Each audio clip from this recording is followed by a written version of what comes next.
Hello and welcome to the Jacksonville History Show. I'm Emily Rutherford-Liska, Executive Director of the Jacksonville Historical Society. This is the show produced by the Jacksonville Historical Society that discusses and analyzes Jacksonville history. And on the show tonight we'll have Judge Pauline Drayton, who's made Jacksonville history herself. And that's in the first segment. And in the second segment, I'll be with the former president of the Jacksonville Historical Society, Harry Reagan, and he'll actually be interviewing me about Jacksonville history. First, I'd like to welcome Judge Pauline Drayton to the show. Thank you. And as I said a moment ago, you've made history yourself in Jacksonville, and I'd like to tell people why, and then I'll tell them you're going to go on and talk about the significance of African-American jurisprudence in Duval County in this segment.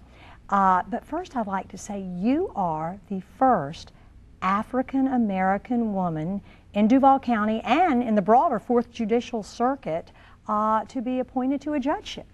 And congratulations on that, even though it dates back, I believe, what, to 1998? 1998. And so that is a wonderful piece of history, and no more fitting time to have you than this time leading up to and in Black History Month, which is February. So welcome, Judge Drayton. Thank you. I'm glad to be here. And a little piece of our personal history I'll share with the audience, and it was just such a thrill to me when I walked into the studio today. You normally don't address a judge this way. You normally always use the title Judge Drayton, which I would do and will continue to do. But I scream, my Pauline, because many years ago when you were just out of law school, that's correct, which is where did you go to law University school? of Florida. University of Florida Law. You took a position with the Consumer Affairs Office of the City of Jacksonville, and as this wonderful young attorney and intern, you began to prosecute white-collar crime in Jacksonville, and I happened to be in the Consumer Affairs Office at the time. And what a pleasure to get to visit with you again. Been a lot of years. These many years later, more than 30 years, about 35 years or more later. It's been a lot, 35 years later, Long that's time. about it. Long time. Well, it's wonderful to see you. Good to see you again, too. Well, your investiture, what a moment. It certainly made the newspapers in Jacksonville at the time. It did. It was first front page news. And here it was, 1998, and just think, in all those years, we had certainly had African-American males on the bench, but never a female. Tell me how you felt about that. I was honored. I was very pleased. I was excited. It was a challenge, a huge responsibility, and I was delighted to have the opportunity. I'll share something with you that's a bit interesting. When you go before the Judicial Nominating Committee, that's the committee that interviews all the applicants for potential judgeships and actually sends out members to the governor's office to make an actual appointment. So you have to get on a committee. And I remember being asked that question. You would be the first African-American female. What does that mean to you? And I told them that if the only reason you chose to let me out of committee was because I was an African-American female only and not based on my qualifications, then we should do the citizens of the state of Florida a favor and not let me out of committee. Well, I just knew, okay, if you want to say anything to not get sent to the governor's office, you've just said it. But they sent my name, the committee members sent my name to Governor Childs in 1998. And June of 1998, I got a telephone call from the governor's office that said, how would you like to be a county court judge? And everything else is history, of course, but it was a very exciting moment in my life. It was an exciting moment for people that I work for, and I look forward to it with anticipation because it is, in fact, an honor. They were very qualified people who went up at that particular time. And we have photos of your investiture, and I'd like to show, there are two of them, and I'd like, here's one when your father, I believe this is, tell us about this moment. My father actually has a 6th grade education. Never got the opportunity to go to college, but always instilled in all of his children that education was vital. So all of my brothers and sisters have college educations. I'm the oldest of 6. And I thought, what a wonderful opportunity for him to hold the Bible when his daughter was being sworn in as a county court judge. He was so excited. Oh, that must have been hugely emotional for you and your family and your father. Oh, yes. Oh, my. Oh, yes. He was very goodness. excited about that. And of course, we have there. They showed the picture. Now, this is. Tell us about this. This is the extended family, if you will, with nieces and nephews and cousins and my mother and my father, aunts, uncles, my children. They all came from various places, Virginia, Alabama, Georgia, just to be here for my investiture. We are a very close-knit family, not just within the family, but as an extended family. And my brothers and sisters came down, of course, to welcome me to the bench. Well, we've talked about the history you made in 1998 here in the 4th Judicial Circuit, and more specifically Duval County, as the first female African-American judge. You are an expert as well on the history of African Americans and as they have studied the law, performed the law, and distributed the law here in the Duval County and North Florida. And I'd like to talk about that a little bit. I'd like you to talk about that a little today, if you would. And if you just sort of start and give us the first look at the role African Americans played in Duval County jurisprudence.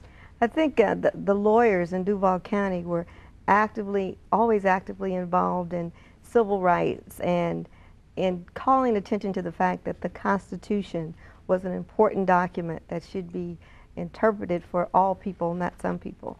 And in exploring that, initially I said, what's everybody doing in Florida? Then I found out that most of the history in terms of Constitution, litigation of civil rights acts, were right here in Jacksonville. Actually found that one of the first judges in 1870, James Dean, was a county court judge. Right after Reconstruction, was in this area. Also, and this is nationwide. Right. We're not just talking. We're not just talking about right here. We're talking about for the state of Florida, that most of the history that affected civil rights, the Constitution, Supreme Court dictates, happened here in Jacksonville, and that was so exciting for me because I'm thinking, Jacksonville, all of this happened. Do you have any insight why? I mean, I have no clue. I'm thinking here, and I should have a clue as much as anybody. And have you ever seen a photo of Judge Dean? No, I haven't. I haven't seen a photo of Judge Dean. The closest photo, I understand you have a photograph of Joseph E. Lee. I do indeed. And maybe we can put that up. Okay, go ahead. What's significant about Joseph E. Lee was that he graduated from a law school in 1873, Howard, and he became the first black lawyer to practice here in Jacksonville. So the difference is he actually had a law degree, whereas others preceding him practiced the law but did not actually hold a degree from an institution. Okay. Usually you would study with a lawyer, and when you would study for the bar, and that's what James Weldon Johnson actually did. He actually studied under the tutelage of a prominent white lawyer here in Jacksonville before he became a lawyer here in Jacksonville. But I thought Joseph E. Lee was significant because he was admitted to the bar, and he was also a municipal judge in 1988, elected as a municipal judge. And he really one of the most prominent African Americans in our city's history. And there are papers on him at University of North Florida Library, as well as recently acquired collection of papers on Joseph E. Lee at the Jacksonville Historical Society. So there's a lot, and these are the personal papers of Joseph E. Lee. So we are thrilled to have those, but please go ahead. Well, there were others, and the more I looked into this, the more I discovered that, for example, there's Isaac Lawrence Purcell. He did so much in the area of civil rights in terms of public transportation, and they were like a team. He teamed up with James Ballou or other individuals, S.D. McGill, in order to change the structure of how we in fact, looked at the law as it relates to all people. And we have a photo of some of these men too. Yes, we do. And that can go up. It's actually a group photo. So that is James Weldon Johnson. Now here's the group photo. These individuals were a member of what's called the Colored Bar Association. And D.W. Perkins is the gentleman on the very front row, but they... The slightly shorter gentleman, right? No, he's the taller. He's the taller one. The heavy-set gentleman. Okay. In fact, in that picture, if I can, we have Ernest D. Jackson. He's over to the left, the gentleman with the glasses. And what's significant about him is that he represented Frank Hampton so that blacks could use the golf course and the city facilities here in Jacksonville. Oh, my goodness. And next to him, we have Relaford McGriff. And Relaford McGriff actually used his law office as a training office. What's so unique about this is that these gentlemen were kind of like in a partnership, if you will. They discovered that you'd get more, well, that's not more, but by working together, they could accomplish more. Mm-hmm. And next to him, we have... And they took the picture down. But there it is. Here it is again. So then the third from the left on the back row. That would be J.D., excuse, let me get his name exactly here. That would be Alfred Jenkins. He was the first black public defender here in Jacksonville. And next to him would be Robert Gray. And Robert Gray, the gentleman to your right, is so significant because he successfully argued and got the state of Florida to pay for tuition for black lawyers because they could not attend the University of Florida.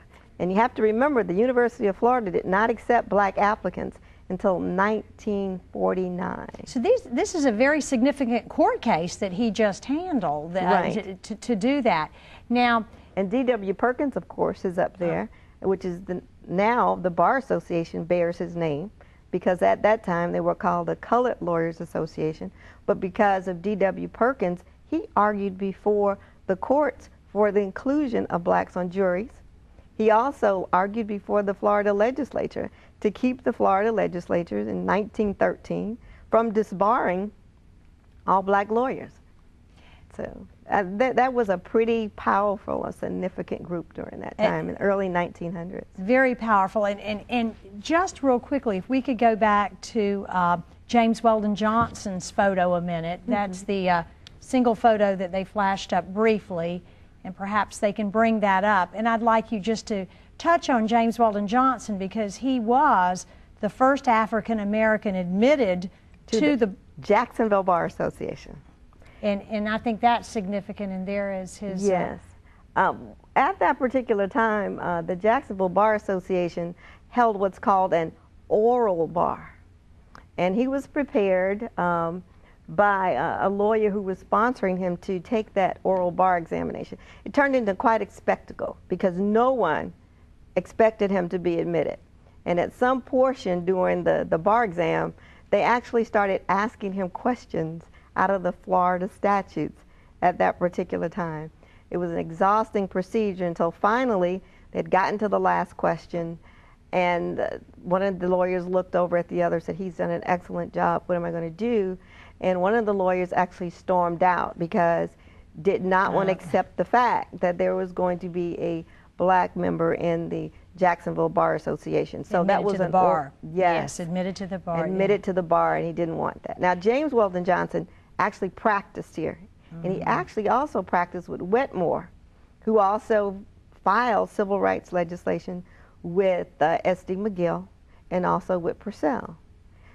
He became frustrated with the law, lost some cases, tried a murder case. The person was actually convicted to death. I mean, and this kind of got to him.